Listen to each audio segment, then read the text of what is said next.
Alô, som 2. Paz a todos. Vou entrar diretamente na mensagem, então, para não nos mantermos no horário. Eu quero ler com vocês em Mateus, capítulo 2. Quem precisar saber da informação do Vemo da igreja, pegue com a... Tá? Não, eu digo aqui, né? Aqui dentro. No WhatsApp, você está falando? Ok. Então, quem precisar, pega aí no WhatsApp da igreja. E para o pessoal online já está postado aqui também. Isso é bom demais. Glória a Deus. Eu fico impressionado, irmãos, com aquele pessoal do Salvation Army. Eu acho que todo mundo aqui que foi no supermercado hoje deu de cara com um agentezinho do Salvation Army com aquele sininho, né? Blim, blim, blim, blim, blim, blim, blim, blim, blim. Pode estar fazendo 40 graus negativos do lado de fora, não importa. Lá está o sujeitinho com aquele sininho batendo o sino na porta dos supermercados para conseguir uma doação para ajudar gente carente. E o Salvation Army é uma das organizações de credibilidade de Cruz Vermelha, assim, né? Uma instituição muito séria nesse campo de socorro ao necessitado. E aí eu fico imaginando a motivação, né? Qual é a motivação? Tudo bem, alguns que estão ali estão recebendo um dinheirinho para fazer aquilo, mas tem uma estrutura por trás daquilo, impulsionando aquilo, em pleno inverno. O Natal acontece num mês frio, que é dezembro. Hoje a gente saiu de casa, estava 20 e poucos. E acho que para quem é do Brasil daria o quê? Daria uns -5, -4. Sensação térmica de -8. E você pode ir lá no mercadinho que está lá o bichinho blim, blim, blim, blim, blim, blim, blim, blim, blim, batendo aquele sininho para conseguir uma doação, às vezes umas moedas, ou um alimento, uma coisa qualquer. Então, o que eu quero dizer com isso? É que nós, o povo de Deus, nós temos que ter muito mais motivação do que esse povo aí. Sim ou não? Muito mais motivação. Então, que Deus te abençoe, você fazer a sua parte, cada um de nós fazer uma partezinha, vai ser bênção. Nós vamos permitir que algumas pessoas passem um final de ano. Ah, pastor, mas eu não sou muito de celebrar Natal, que não sei o quê, que isso, que aquilo. Eu não estou nem discutindo, não estamos nem discutindo isso, né? Se você gosta de Natal, se você acha Natal profano, ou seja lá o que for, que hoje em dia as opiniões são tão diversas, né? A respeito de tanta coisa. Não estamos discutindo isso, estamos discutindo o seguinte: nós queremos que pessoas carentes passem um final de ano melhor. É isso que a gente quer, amém? Então vamos lá, capítulo 2 de Mateus. Eu continuo aqui na nossa série A Trama do Nascimento, falando sobre o que é que tem por detrás do nascimento de Jesus. A gente sabe que ele nasceu um dia, a Bíblia diz que ele nasceu, mas a gente fica se perguntando exatamente o que tem por detrás. É que trama divina, num bom sentido, uma trama num bom sentido, que trama divina é esta que fez com que o nascimento de Jesus acontecesse na plenitude dos tempos, no momento exato, mais necessário, ele nasceu, nem um dia antes, nem um depois, nem um ano antes, nem um ano depois, no tempo correto. Então nós estamos falando sobre isso, já falei 2 mensagens, hoje é a terceira e domingo que vem, então, sexta que vem, né? Hoje, ou eu estou enganado?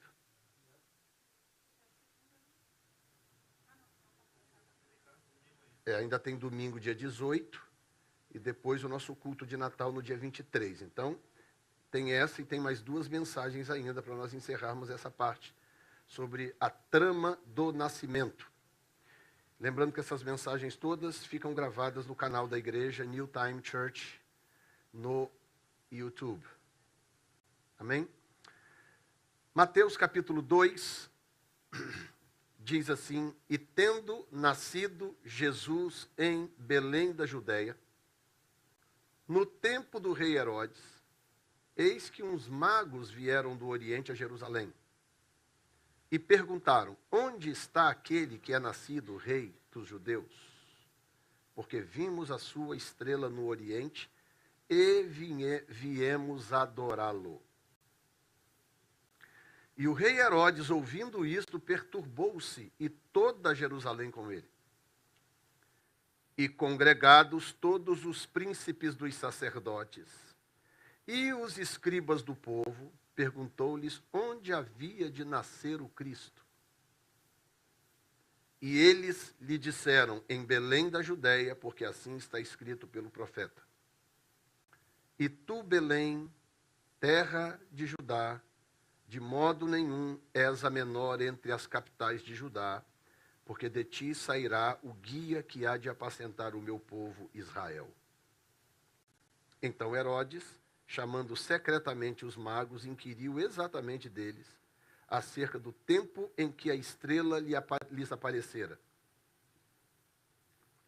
E enviando-os a Belém, disse, ide, perguntai diligentemente pelo menino, e quando o achardes, participai-mo, para que também eu vá e o adore. E tendo eles ouvido o rei, partiram, e eis que a estrela que tinha visto no oriente ia diante deles, até que chegando se deteve sobre o lugar onde estava o menino. E vendo eles a estrela, alegraram-se muito com grande júbilo. E entraram na casa, acharam o menino com Maria sua mãe, e prostrando-se o adoraram. E abrindo os seus tesouros, lhes ofereceram dádivas, ouro, incenso e mirra. Senhor, fala aos nossos corações, mais uma vez, nesta manhã, início de tarde, dentro desta série, esta mensagem que tem nos edificado, Senhor. O Senhor é sábio, o Senhor é perfeito, tudo do Senhor é planejado, nada do Senhor é improvisado. Nós te agradecemos por tudo em nome de Jesus. Amém. A primeira mensagem, eu falei sobre a trama da plenitude dos tempos. Para quem não lembra, né? Falei um pouco sobre como que Deus tramou para que a coisa acontecesse no momento certo, ou o que é Gálatas 4:4 chama de plenitude dos tempos. É um momento em que houve um alinhamento adequado, o alinhamento apropriado, para que o Filho de Deus nascesse e para que o mundo estivesse pronto para assimilar a sua mensagem. E esse tempo foi o período em que a terra estava sob governo romano, porque os romanos tinham um estilo novo de exercer governo. E esse estilo era dominar o povo, mantê-lo sob domínio e sob julgo, sob liderança de um governador. Então, ao invés de Roma pegar todo mundo e levar para Roma, não, eles deixavam todo mundo lá e colocavam um governador lá para governar aquele povo. Esse era o plano de Deus para o Evangelho, que as gerações anteriores não assimilariam. Então, o Senhor Jesus veio, pregou o Evangelho, nos ensinou o Evangelho. Quando nós nos convertemos, o que o Senhor fez? Depois que ele veio e conquistou, toda a autoridade me foi dada no céu e na terra. Olha a mentalidade romana em evidência. Toda a autoridade me foi dada no céu e na terra. Mas aí ele não levou todo mundo com ele para o céu. Ele falou, eu estou indo, mas eu vou mandar um governador. Eu vou mandar o Espírito Santo. E ele vai conduzir vocês, ele vai guiar vocês. Então, a mentalidade do Evangelho precisava dessa mentalidade social, ou dessa mentalidade política, para a coisa pegar, como realmente pegou. E nós mostramos isso, tanto na primeira mensagem, um pouquinho também na segunda.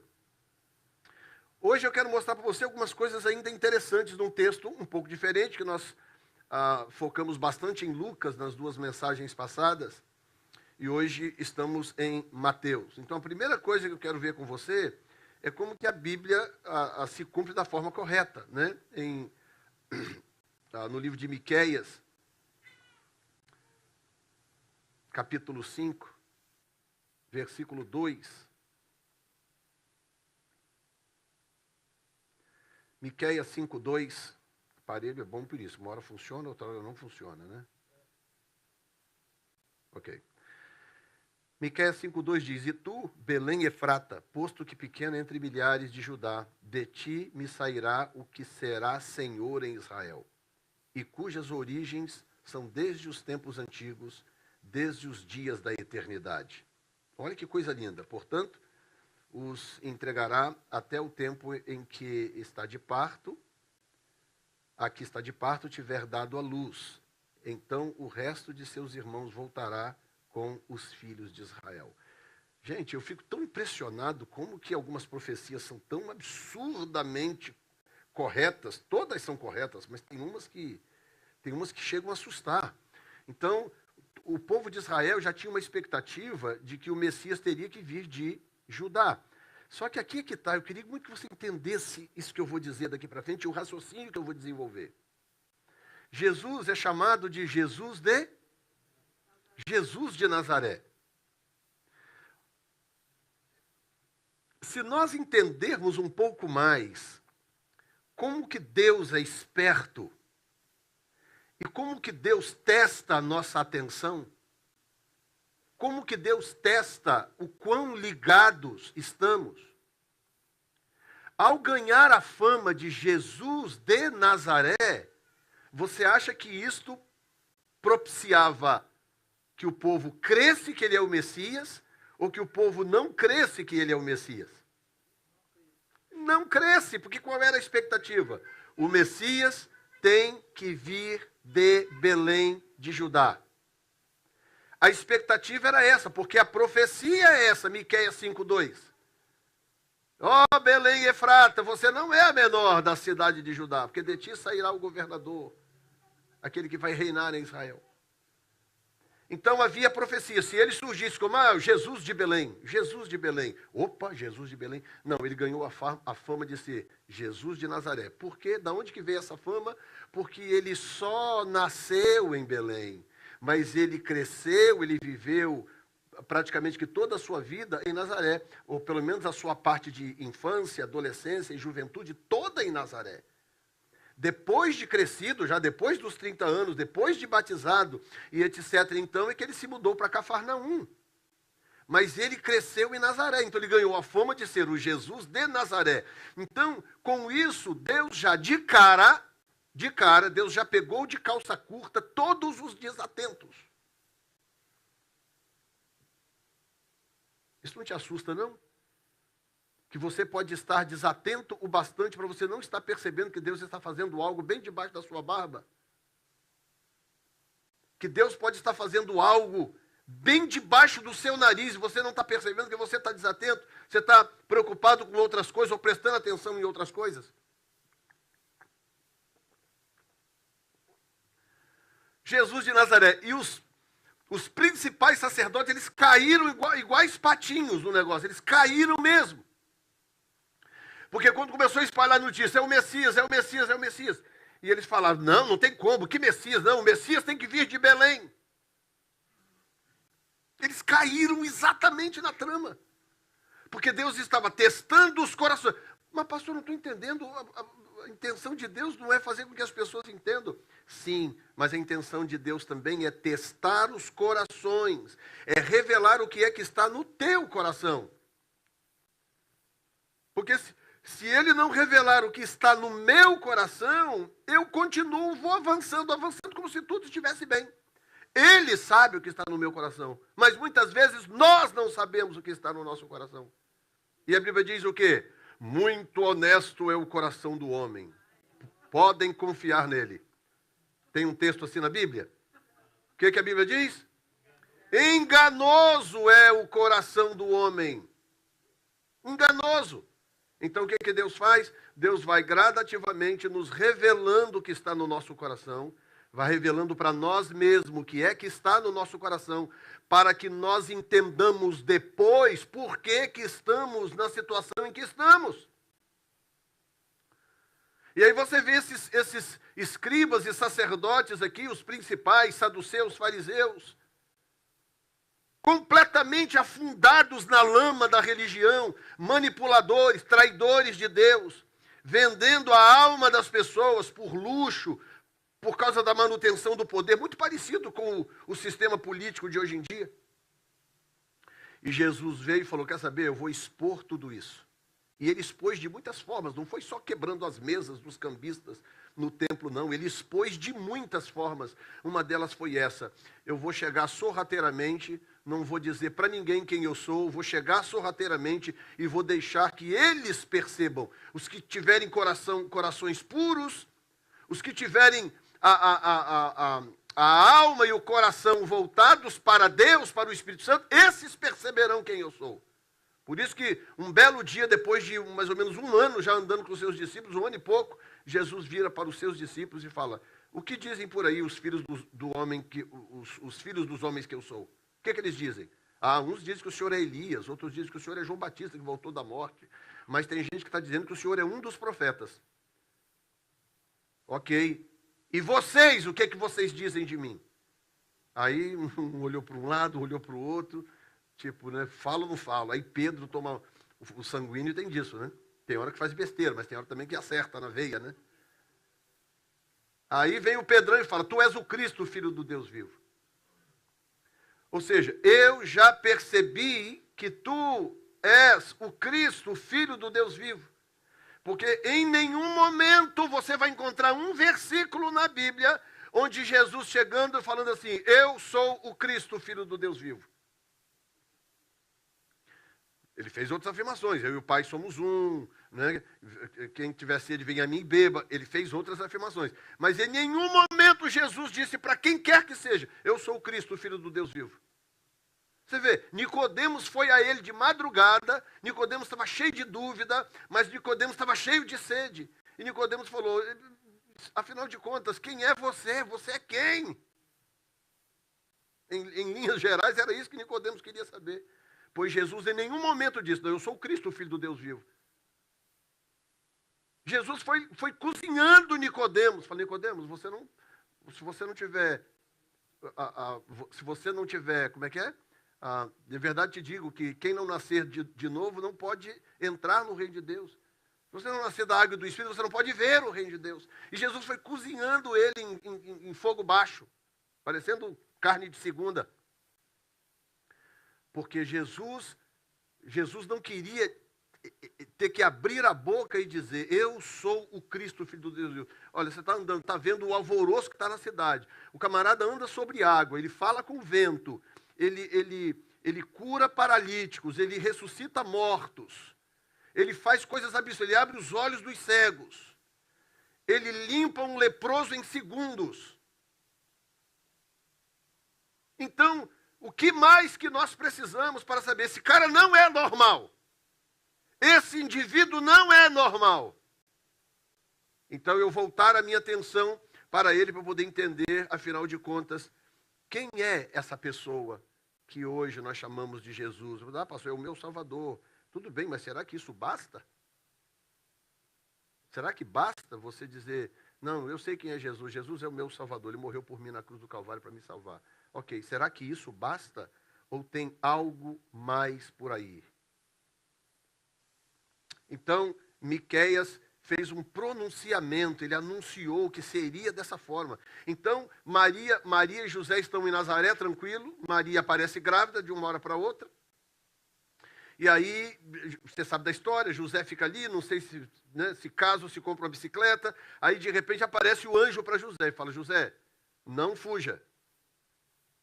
O que está gerado em Maria é do Espírito Santo, não fuja. Assume a moça. Ele vai, assume a moça, se casa. Mas isso em Nazaré. Em nenhum momento eles falam, não, então é o seguinte, o anjo falou que ele é o Messias, então nós temos que nos programar para esse menino nascer em Belém. Não houve. Aí vem a segunda mensagem que eu preguei, vem a trama do decreto do rei, a trama divina, para fazer eles irem para Belém, e lá então Jesus nasce como predito pelo profeta Miqueias e também outros profetas que também profetizaram de outras formas. No verso 2, diz que, no verso 1 diz que, eis que uns magos vieram do Oriente. E essa tradução é definitivamente uma tradução errônea. Eu vou te explicar por quê.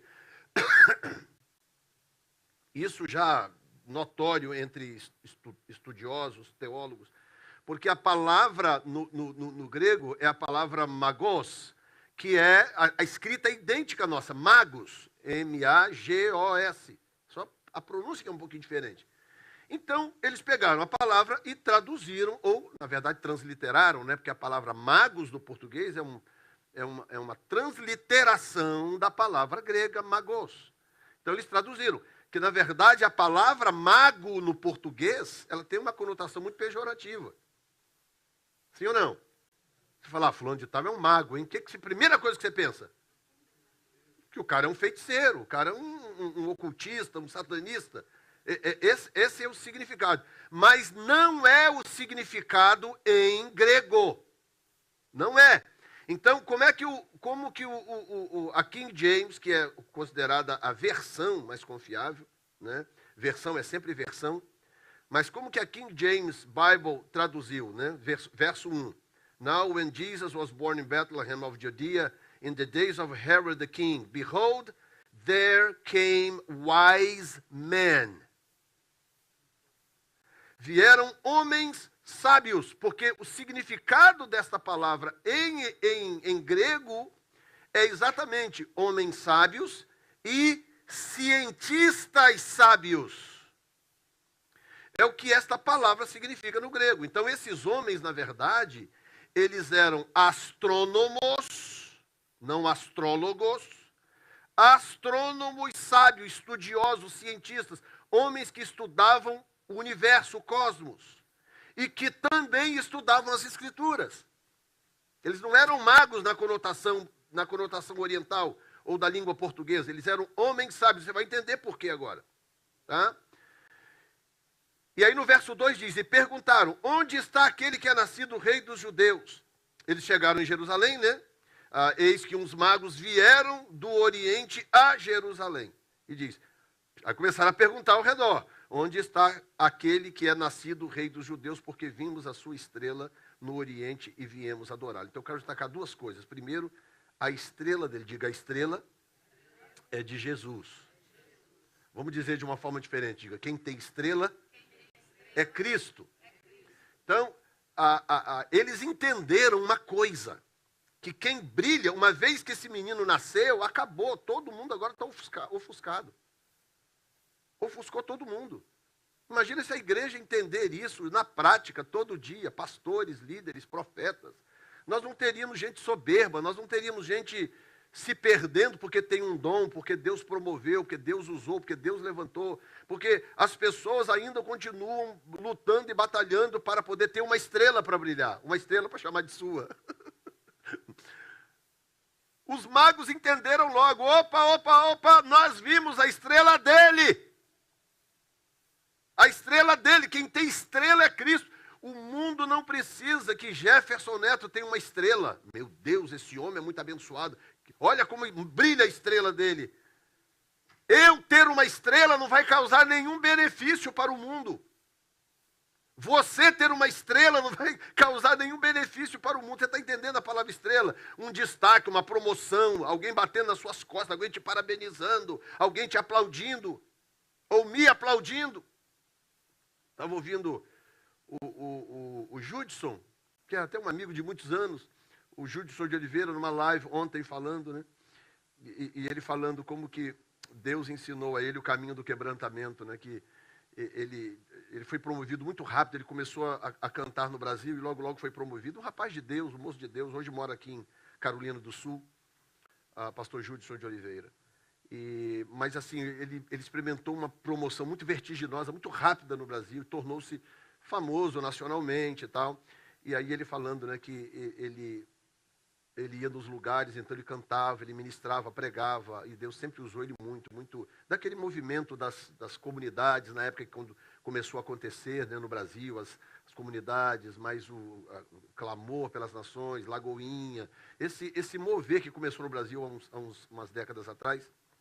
Ele faz parte daquele grupo ali, junto com Cirilo, com David Quinlan e etc. E ele falando que ele ia para os lugares, aqueles lugares lotados, ele cantava, pregava, ministrava, Deus operava, gente curada, isso e aquilo. e terminava, as pessoas vinham nele, muita gente vinha nele e tapinha nas costas, que coisa tremenda, você é uma bênção, você é uma maravilha, homem de Deus, não sei o que e tal. E aí, no começo, ele não sabia muito bem lidar com aquilo, ele ficava meio desesperado, pensando, meu Deus, Deus vai tirar a glória dele de mim, Deus vai tirar a presença, essas pessoas precisam parar de me elogiar. Ele ficava apavorado com aquilo, com aquele negócio, aquele assédio. E ele apavorado com aquilo e tal, e aquele mundo de elogios, as pessoas querendo tirar foto e tal. E ele apavorado, por quê? Porque ele entendia o seguinte, que por causa daquilo, Deus ia remover a presença, o espírito dele da vida dele. E ele foi ficando apavorado com aquilo. Aí um dia ele orando a Deus, e ele pedindo perdão, falou, Senhor, me perdoa, porque eu não consigo controlar as pessoas, eu não tenho controle das pessoas orando. Aí Deus virou para ele e falou assim, você está focando na coisa errada.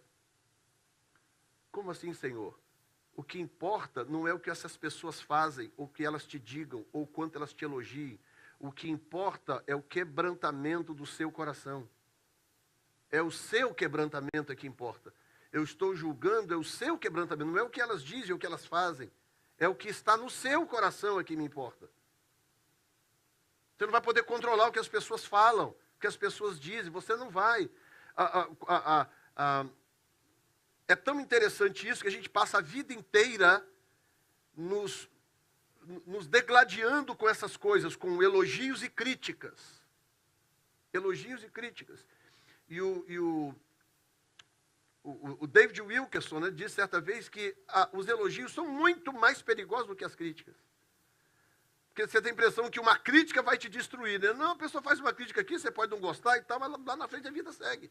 E você tem um dispositivo interno para reagir, né, contra críticas. Você tem um dispositivo próprio, interno, que você nem sabe. Né? Mas o perigo são os elogios. Porque se os elogios começarem e você não souber quem é o dono da estrela, quem é que tem estrela, e você começa a achar que é a sua estrela que está brilhando, aí, meu filho, é o perigo. Porque Deus não dá a sua glória a outro. Diga comigo, Deus não dá a sua glória a outra pessoa. Então, primeiro isso, nós vimos a sua estrela. Existe uma estrela que brilha, e é de Cristo.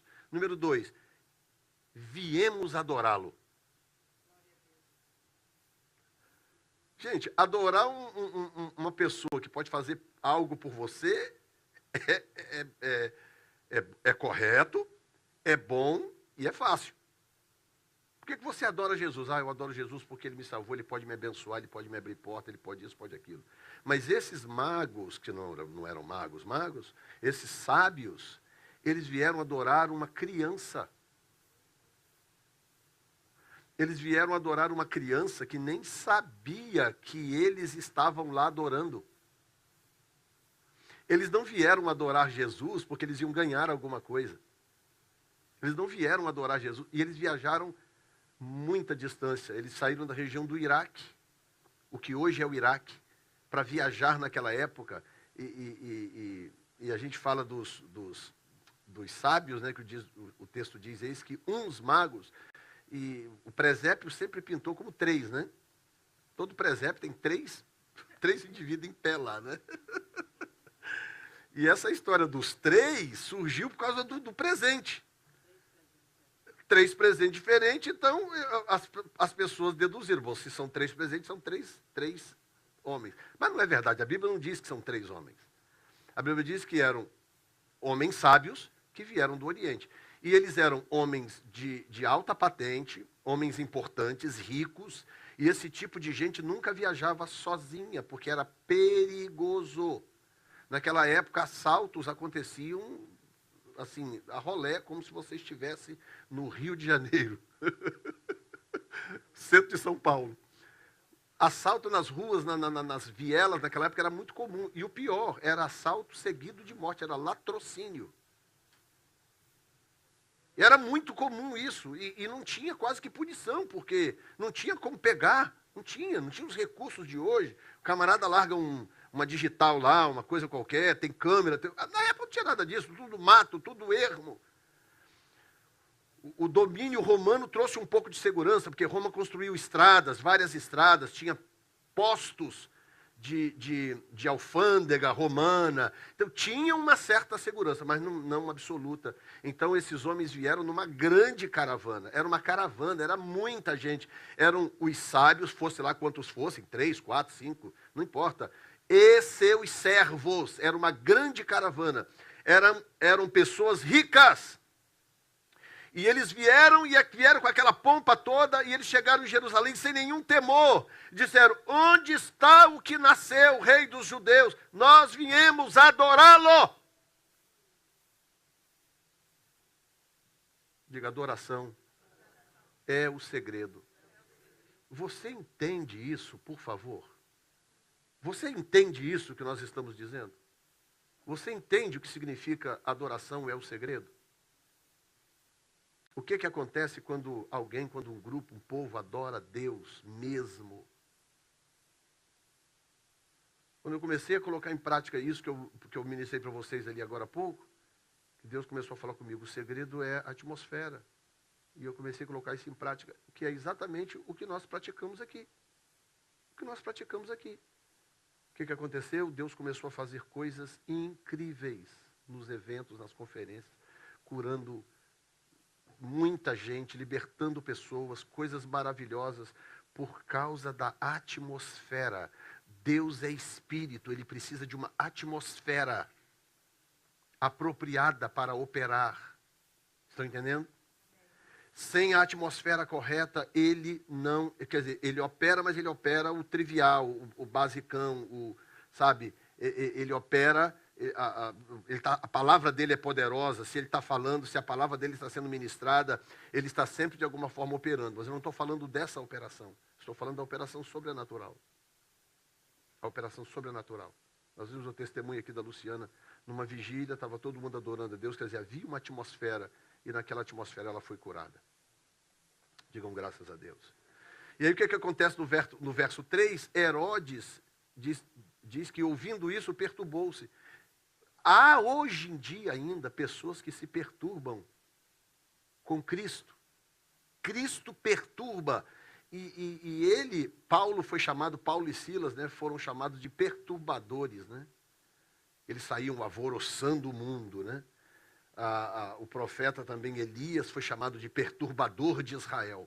Porque há os que se perturbam quando a verdade é respeitada, quando princípios bíblicos são respeitados, quando a glória toda é transferida para o Senhor, não deveria. Era para todo mundo falar, isso aí, o correto é isso. Mas hoje, nessa sociedade politicamente correta, a verdade incomoda.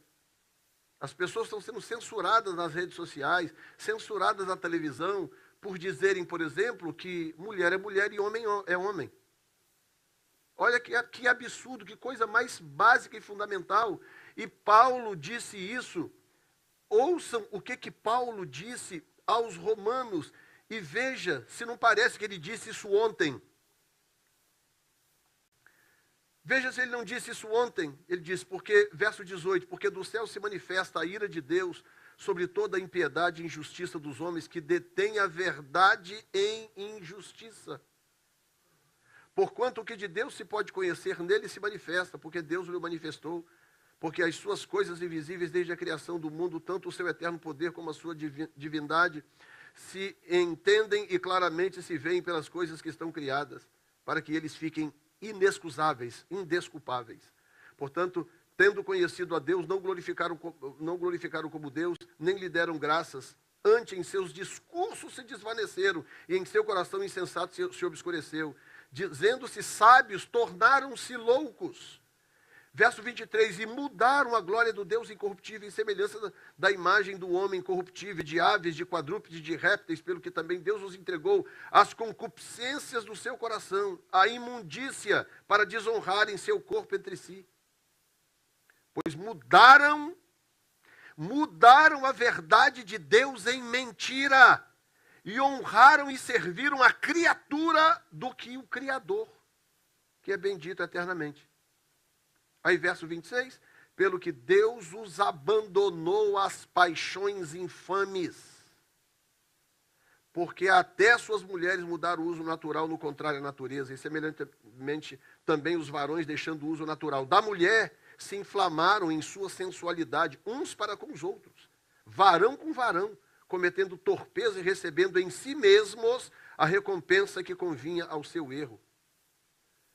E por aí vai, o texto vai falando. O Paulo, será que Paulo disse isso mesmo há 2000 e poucos anos atrás? Não, parece que ele disse isso ontem, ali atrás da porta. A sociedade de hoje é uma sociedade que está tão corrompida e tão manipulada pela mentira e pelo poder manipulador de Satanás, que coisas básicas, como o ser homem e o ser mulher, já dá briga, confusão e já te censura numa rede social. O Senado, um dos senadores perguntou para a indicada do Biden para a Suprema Corte Americana. Perguntou para ela, o que é define uma mulher para mim. Ela falou assim, não tem como, eu não sou bióloga. Aí o senador falou assim, excuse me? Ela falou assim, não, eu não sou expert. Eu falei, ok, mas você não sabe o que é uma mulher? Você é o quê? Você é mulher? Você é homem? E ela não quis responder. Ministra da Suprema Corte. Aí você entende por que o Brasil está no caos que está, por que alguns países estão no caos que estão, por que os Estados Unidos estão entrando nesse espiral sem fim. Porque tem esses imbecis, esses idiotas no poder. Gente anti-Deus, gente anti-Bíblia, anti-verdade, que são capazes de negar as verdades mais fundamentais por dinheiro e por poder.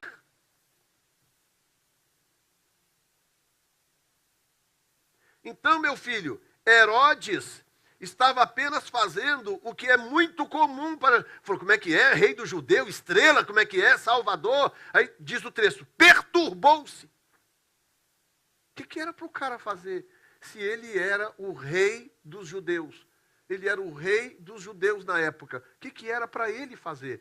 Falar como é que é? O que é? Profecia está se cumprindo? Então, meu Deus, é verdade, é glória a Deus. Então o povo está salvo. Então Deus respondeu às nossas orações. Ela não era, irmão Ruth? Não, diz, perturbou-se. Aí começou a outra trama, que aquela trama ali é a trama boa, a trama do bem, a trama de Deus. Aí começou agora uma outra trama diabólica para tentar matar o menino.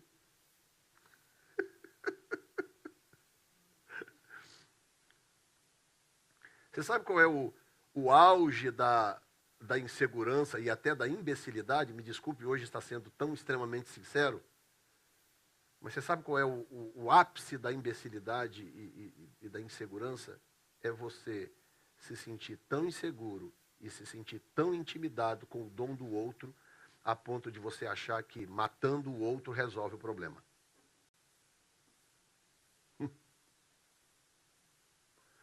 E quando eu digo matar aqui, não precisa ser matar fisicamente. Quantas pessoas por aí que estão literalmente massacrando o outro porque o outro tem algo que ele não tem, porque o outro consegue fazer algo que ele não consegue. E as pessoas não entendem, meu Deus, Deus criou todo mundo com uma capacidade. Você pode não fazer exatamente o que eu faço, mas tem algo que você faz que eu não consigo fazer. Deus me deu algo que talvez não tenha te dado? É possível, mas Ele certamente te deu algo que não me deu. E isso por si só já não é o suficiente para nós nos completarmos, dar o braço dado e a gente se completar? Fala, não, então espera um pouquinho, vamos nos unir aqui. Porque você tem um dom que eu não tenho. Eu tenho um dom que você não tem.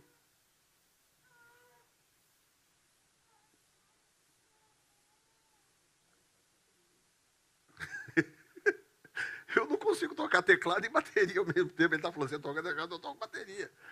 É por aí, é por aí. Inclusive, está aí um bom exemplo, é um instrumento que eu nunca consegui tocar na vida. Eu já tentei, não é que eu nunca tentei, não. Você pode colocar aqui uns 7, 8, 10 instrumentos. Provavelmente eu vou tocar quase todos eles. Mas está aí um instrumento que eu nunca consegui tocar na vida. Não consigo.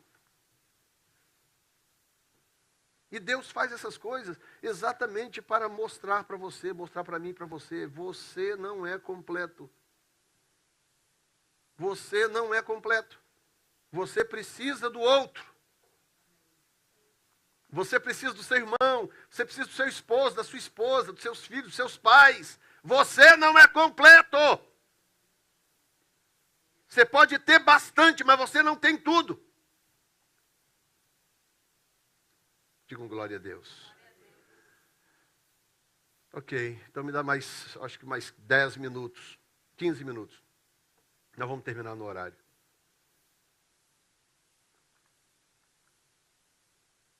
Verso 3, diz, e o rei Herodes, ouvindo isto, perturbou-se, vírgula, e toda Jerusalém com ele. E aí tem o pior, né, que pessoas em posição de autoridade, ela consegue arrastar consigo os que estão embaixo. Porque se toda Jerusalém se perturbou com o rei, o que aconteceria se o rei se alegrasse? Toda Jerusalém se alegraria com ele. A coisa começaria correta por aí. Aí quando você vê a coisa descambando lá na frente, aí a gente quer colocar a culpa só nos sacerdotes, do Caifás, Anás, ali que tramaram. A gente acha que a culpa é só daqueles. Não, a coisa começou errada lá longe. Ó. Vai puxando esse fio que você vai ver onde que a coisa começou errado. Nada dá errado. Não sei se você está me ouvindo hoje, Jesus. Nada dá errado na sua vida da noite para o dia. Não é da noite para o dia. Quando a coisa aparece que deu errada na minha vida, eu tenho que ir puxando esse velo de lã, que eu vou descobrir que o erro começou lá longe. Ele e toda Jerusalém com ele. Verso 4. E congregados todos os príncipes dos sacerdotes. Agora, eu vou terminar com isso aqui, porque não vai dar para esticar muito. E é uma série, eu ainda vou falar 2 vezes sobre o assunto ainda. Eu vou tentar terminar com essa parte que eu vou citar agora para você. Até o verso 7. Então, olha bem. Herodes desorientou, perturbou-se, ok e tal. Herodes não tinha nenhuma intimidade com Jesus, nenhuma intimidade com Deus. Então, agora eu vou apresentar para você aqui 3 grupos de pessoas. Tá? O primeiro grupo é o grupo que está no clue whatsoever. É aquele grupo de pessoas que não tem a menor noção do que está acontecendo. Nada, zero. É Herodes e a sua gangue. Não tem a menor noção. Como rei, nascer, estrela, do que você está falando? É o no clue people. As pessoas que não têm a menor noção do que what's going on. Tá? Mas tem um segundo grupo. São o grupo dos religiosos, os teólogos, os telogos, os experts, os isso, aquilo, que sabem de alguma coisa, porque tem coisa que está aí para todo mundo saber. Aí, o grupo que não tem a menor noção do que está acontecendo chama o grupo dos religiosos. E congregados todos os príncipes dos sacerdotes e os escribas do povo, perguntou-lhes onde havia de nascer o Cristo. Aí eles vêm com uma resposta genérica, porque quem não conhece a Deus, se eu falo para você aqui que o segredo do mover de Deus, da operação de Deus, é a atmosfera criada. Ok, como que isso será entendido? Será entendido de 3 formas. Tem gente que não tem a menor noção do que eu estou falando, tem gente que entende isto mentalmente, humanamente falando, ela entende aquilo de forma mental, mas ela não consegue pôr em prática. E tem aqueles que têm uma vida íntima com Deus e que sabem exatamente o que eu estou falando. Sempre haverá 3 grupos. Sempre. Então, o que está acontecendo aqui é isso. O grupo que não tem no clue, a menor ideia do que está acontecendo, chama o grupo dos religiosos. Fala, e aí, o que você está sabendo? Como é que é essa história de nascimento do Messias? Aí eles dão uma resposta genérica, porque é a resposta que estava ao alcance de todos. E eles lhe disseram, em Belém da Judeia, porque assim escreveu o profeta.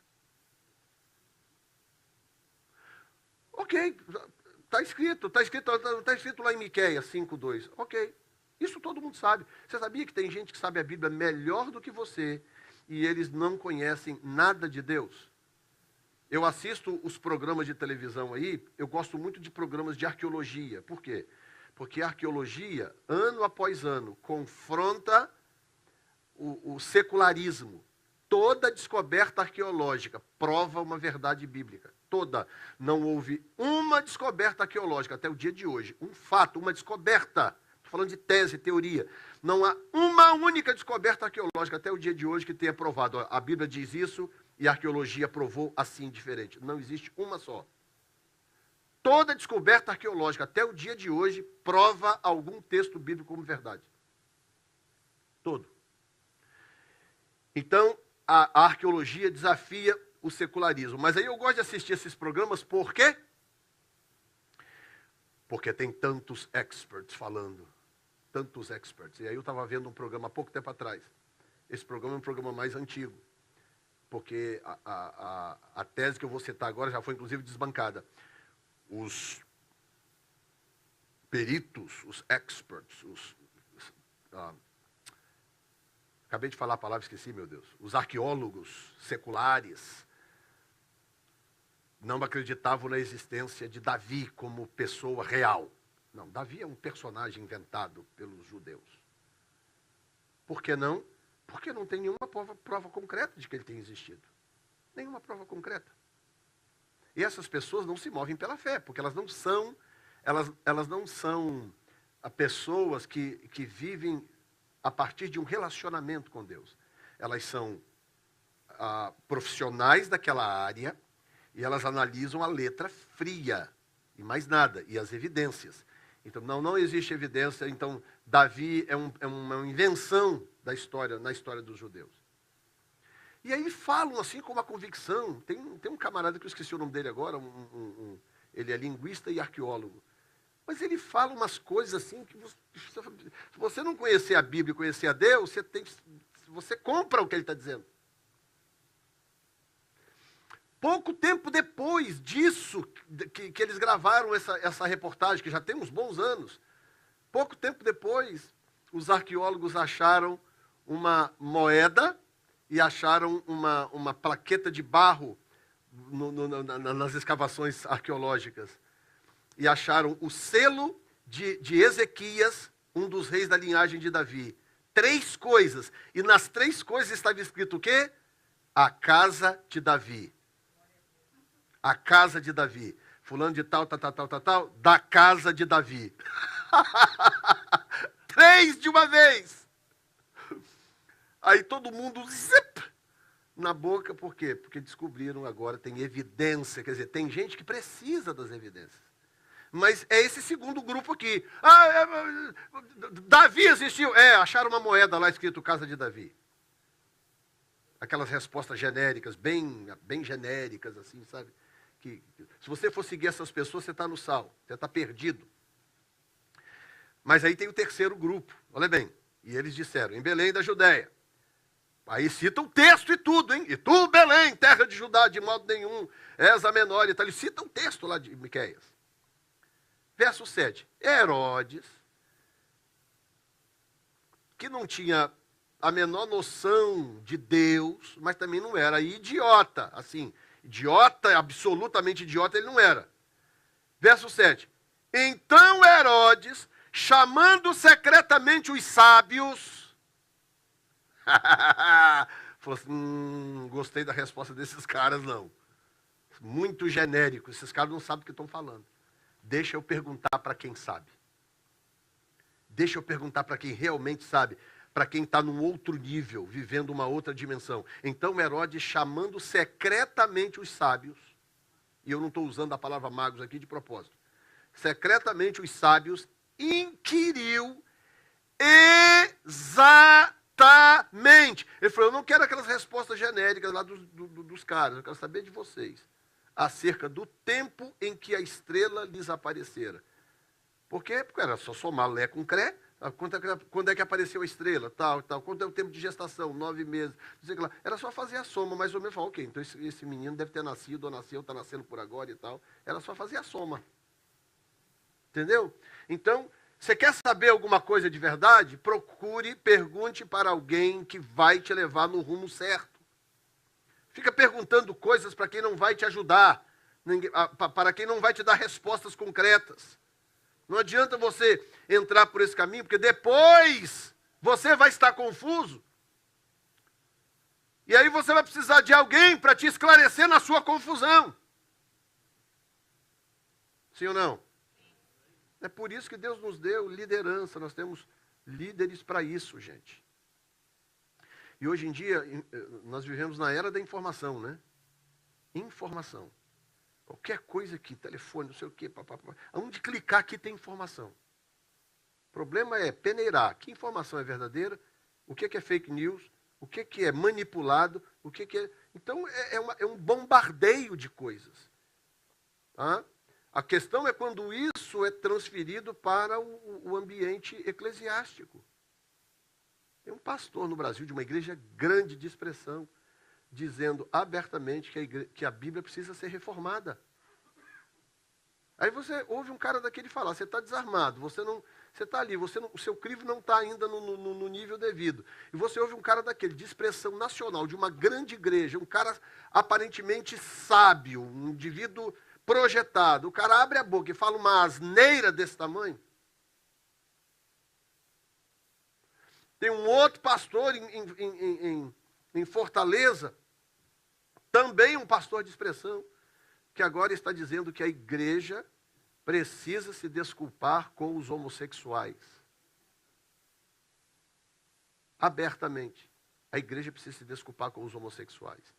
E isso vai se multiplicando. Deixa eu dizer para você, a asneira se multiplica muito mais rápido do que qualquer outra coisa. Se multiplica muito rápido. E se você não tiver cuidado com aonde você anda fazendo o seu lanchinho, você vai pegar uma dor de barriga, uma bactéria, uma salmonela.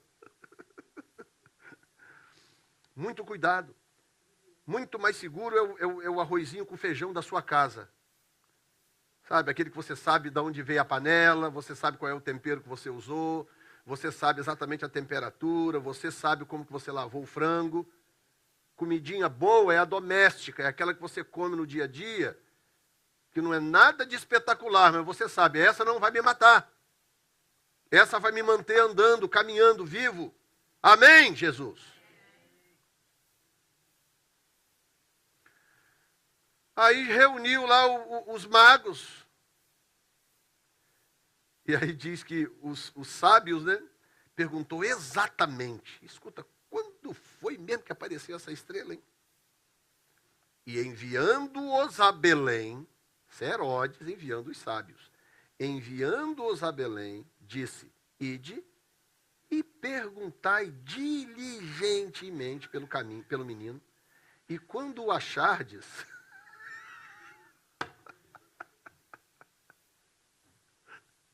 e quando o achardes, compartilha comigo. Sabe aquela história do ora por mim? A pessoa que não paga um preço, não faz um jejum, a pessoa não faz nada. Fala, escuta, você está indo na igreja, assim que você achar Jesus, você, por favor, fala com ele do meu problema.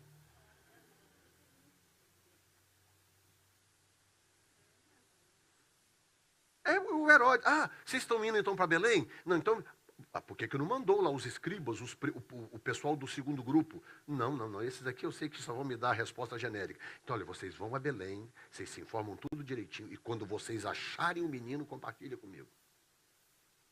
Compartilha comigo. Eu não tenho problema de compartilhar Jesus com as pessoas, eu não tenho problema. Eu estou aqui compartilhando Jesus com vocês. Mas, por outro lado, eu também sei que compartilhar Jesus com quem não quer buscar Jesus por si próprio é perda de tempo. Não adianta todo domingo aqui vocês chegarem, glória a Deus, a gente adora, louva, e eu vou e compartilho Jesus com vocês. E aí durante a semana vocês têm tudo na cabeça menos Jesus.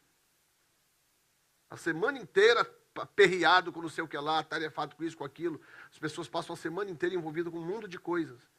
E aí quando eu falo de atmosfera, a atmosfera também, que aí é um outro aspecto, né, que eu não vou entrar nesse assunto especificamente, mas quando eu falo de atmosfera, não é só, ok, estou indo para a igreja, então agora eu preciso me ajeitar, porque eu preciso chegar na igreja, o pastor falou que a atmosfera que é o segredo. Então eu estou indo para a igreja, então agora preciso da atmosfera. Não, a atmosfera é a semana inteira. A atmosfera é contínua. É segunda manhã, quando acordar, que você sair para o trabalho ainda, assim, meio tropeçando nos móveis ainda assim, você fala, opa, começou a semana, mas eu preciso manter uma atmosfera de adoração a Deus. Já pluga aquela música poderosa já no carro, já sai cantando, louvando, falando em línguas pelo caminho, vai embora, vai cheio de Deus. Na quarta, a mesma coisa. Quando estiver chegando na quinta noite, que você já fala, meu Deus, chega domingo, mas não chega sexta. Para pegar esse paycheck, meu Deus. Quinta, que já está aquele cansaço, que você fala, mesma coisa. Senhor, bendito seja o teu nome. Mantenha a atmosfera. Alô? Mantenha a atmosfera. Dá uma glória a Deus aí para me animar, vai lá.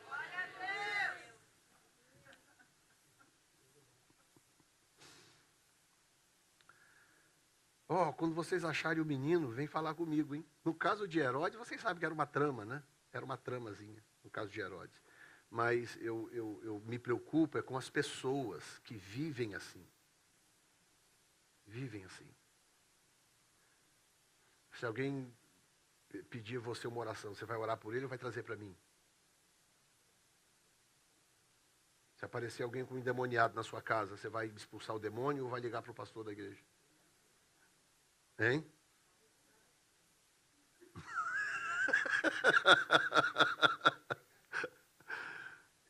Você vai olhar no olho mágico primeiro, não vai? Fala a verdade. Se olhar no olho mágico assim, ver aquele cara babando do outro lado.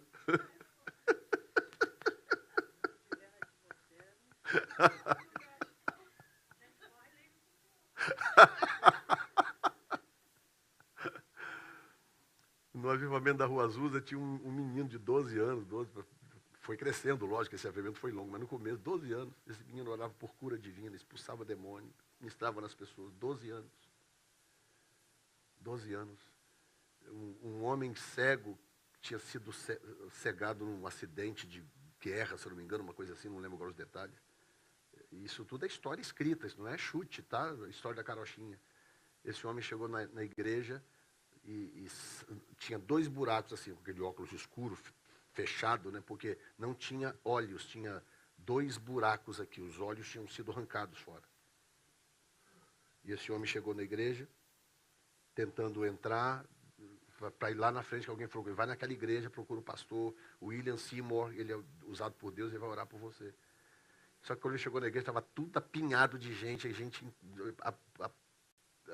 estocado na porta e tal. E aí esse menino estava na porta.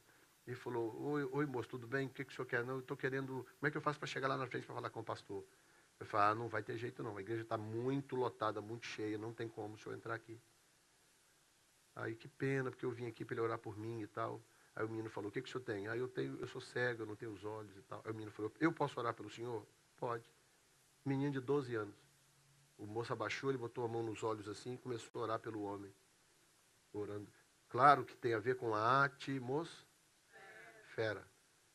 A igreja estava debaixo de uma atmosfera de glória. E aí o menino botou a mão, começou a orar. O homem começou uma gritaria. O menino tirou a mão, puxou o óculos, tinha 2 olhos igual jabuticaba assim nos buracos. Deus é Deus ou what?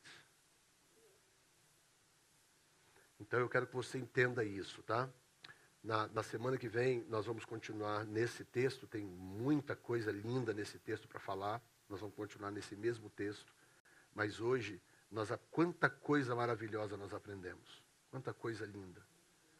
A estrela que brilha é a de quem? É a de Jesus. Número 2, infelizmente tem gente que se perturba com isto.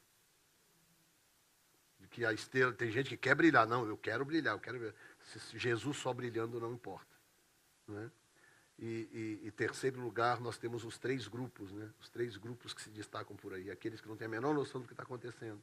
Aqueles que só sabem genericamente, porque só vão na igreja de vez em quando, aparece lá no domingo e tal. Não tem a menor noção do que está acontecendo. De fato, porque só sabe genericamente das coisas. E o terceiro grupo, que é o grupo íntimo, que está na presença de Deus, buscando a Deus, sabe o que está acontecendo. Não sabe tudo, porque ninguém pode saber tudo. Não tem tudo, porque ninguém pode ter tudo, mas sabe o que está acontecendo e está conectado com o Pai e assim para a glória dele. Amém? Coloque-se de pé neste momento.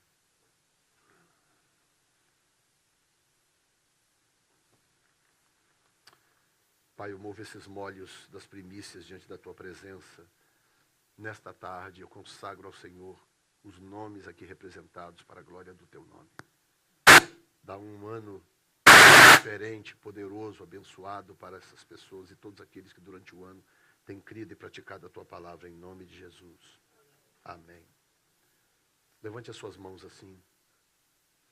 Pai, nesta tarde, eu quero abençoar a New Time Church.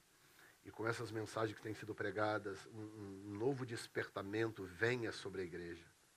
Pai, primeiramente uma fome, uma nova sede. E Jesus diz, quem tem sede, venha a mim e beba. Ou seja, as pessoas jamais irão a ele se não houver sede. E ele chamou, quem tem sede, venha. Pai, então, por favor, em nome de Jesus, desperta sede na igreja. Desperta sede nas famílias.